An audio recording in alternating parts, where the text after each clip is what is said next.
Picture this. You're in a boat on a wildly flowing river. You point the bow straight across to the other side, you gun the engine, and you travel in a perfectly straight line.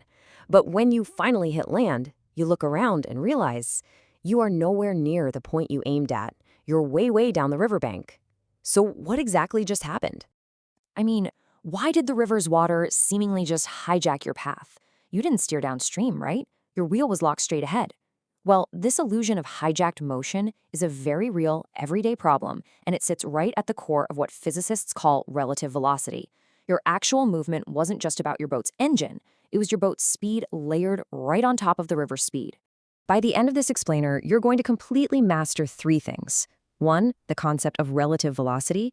2, two-dimensional vector formulas. And 3, classical relativity and observer frames. So let's jump right in. All right, part 1, adding velocities in one dimension. We're starting with the absolute simplest scenario. One dimension basically just means moving in a straight line, purely forward or purely backward. So imagine a field hockey player charging straight toward the goal at 5 meters per second. As she runs, she winds up and smacks the ball in that exact same forward direction. Now, relative to her own body, she hits that ball 30 meters per second. But think about the heavily sweating goalie standing perfectly still in the net. What do they see? They don't see a 30 meter per second shot. They see the 5 meters per second from the running player, plus the 30 meters per second of the stick hitting the ball. So that goalie is facing a ball screaming toward them at a blistering 35 meters per second. In just one dimension, velocities literally just add up like normal, everyday numbers. And that hockey example perfectly highlights our core definition here. Relative velocity is simply the velocity of an object as observed from a particular reference frame. The absolutely crucial thing to remember is that the observer's viewpoint dictates the measurement. To the running player, the ball moves at 30. To the stationary goalie, it's 35. And the wild part? Neither of them is wrong. They just occupy totally different reference frames. But as we know, the real world is rarely just a straight line. So let's look at section 2, two-dimensional velocity vectors. When you have velocities acting at angles to one another, you can't just add them up like simple numbers anymore. 30 plus 5 doesn't always equal 35 in 2D space. We've got to use analytical vector math. Now, please don't let the word vector or the formulas intimidate you. We can break this whole shebang down into 4 really manageable steps. Step 1, you find your horizontal component, your Vx, using cosine. Step 2, you find your vertical component, Vy, using sine. For step 3, you find the total magnitude of your new velocity using the trusty Pythagorean theorem. Remember a squared plus b squared equals c squared from geometry class? Yep, that's exactly what we use here. And finally, step 4, you find the exact direction, the angle, using the inverse tangent. Let's actually apply this to that opening scenario. We've got our boat and river problem, but this time, let's look at the numbers. Our boat is trying to go straight across the river on the y-axis at 0.75 meters per second. But that river is flowing downstream along the x-axis at a slightly faster, 1.20 meters per second. So, utilizing our step 3, the Pythagorean theorem, we square both of those numbers, add them together, and take the square root. And the result? A total combined speed of 1.42 meters per second. Then, applying step 4, taking the inverse tangent of our y over x components, we find that our exact angle is 32.0 degrees diagonally. Boom! The math proves exactly why that river hijacked you. Now, hold on, let's pause for just a second. If you look at how we set up that calculation, why exactly do we calculate the vertical and horizontal motions totally separately before squishing them together at the very end? Like, why doesn't the sideways push of the river slow down the forward push of the boat's engine? Well, this brings us to the golden rule of 2D kinematics. Horizontal and vertical motions are completely independent of one another. A push on the x-axis doesn't speed up or slow down your motion on the y-axis. They exist simultaneously but independently. And I'm going to give you a massive pro tip here. Choosing the right coordinate system makes physics problems infinitely easier. If you set your axes parallel to the main velocities, like making the river the x-axis and your crossing path the y-axis, you essentially turn a very messy diagonal problem into simple, independent straight lines. Let's step it up a notch with a slightly more complex, real-life scenario, the crosswind problem. Imagine a pilot flying a commercial plane. The plane's thrust is pushing it through the air at 45.0 meters per second, aimed dead north.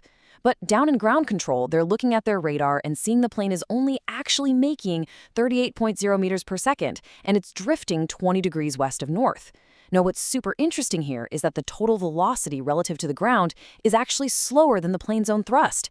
By breaking down the components on an x and y axis, we can calculate the hidden culprit, the wind. The math reveals a strong wind hitting that plane at 16.0 meters per second from a southwesterly direction.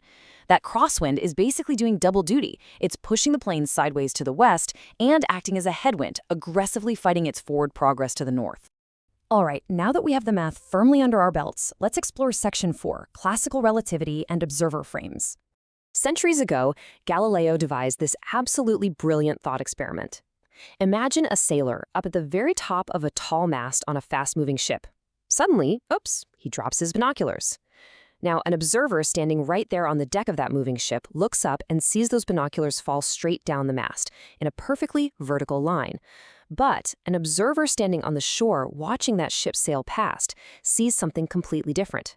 They see the binoculars fall in a long, curved, parabolic path. Why? Well, because to the observer on the shore, those binoculars have the initial horizontal speed of the moving ship plus the downward vertical speed of gravity. But here is the truly mind-bending reality of classical relativity. Both observers see the exact same physical result. The binoculars smack the deck directly at the base of the mast. They don't fall behind the mast into the ocean as the ship moves forward, because remember, they were already moving forward with the ship the moment they were released. The physical laws hold completely true for both observers, even though the visual path they just mapped out in their heads was entirely different. Let's actually test your new understanding with a super relatable everyday travel scenario. If you're sitting in an airplane cruising horizontally at 260 meters per second and you drop a coin from your hand, does it fly backward into the face of the person sitting behind you? Of course not. To you, the passenger on the plane, that coin simply drops 1.5 meters vertically to the floor. It behaves exactly as it would if you dropped it while sitting on your couch at home. You and the coin share the same reference frame. But contrast that with an observer on the ground. Let's say they have X-ray vision, watching your plane fly over. They see the coin drop 1.5 meters vertically, but they also measure it moving 144 meters horizontally forward during that exact same split second. The passenger calculates a simple vertical drop, while our X-ray ground observer has to whip out our 2D vector formulas and the Pythagorean theorem to calculate a massive 260 meters per second total diagonal velocity. And the craziest part? Both are completely correct in their own frame of reference. Now, I do need to give you a quick boundary setting warning. All these Galilean and Newtonian rules we've been using, they do have an absolute speed limit.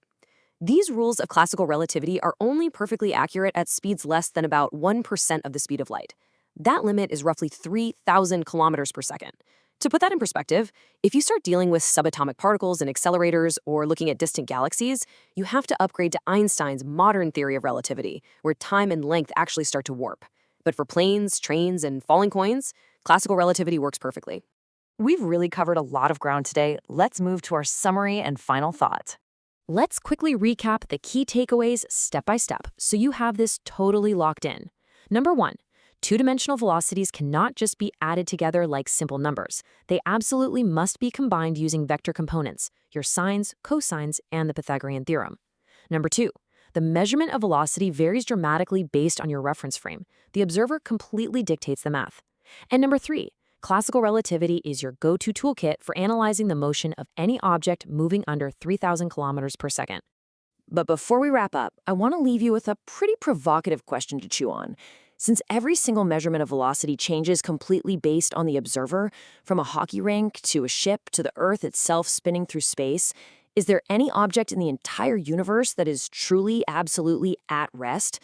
When you look at our expanding universe, where distant galaxies are receding from the Milky Way in literally every direction, the concept of absolute stillness starts to look like a complete illusion. Think about that for a bit, and I'll see you in our next explainer, where we dive into exactly how forces cause all this relative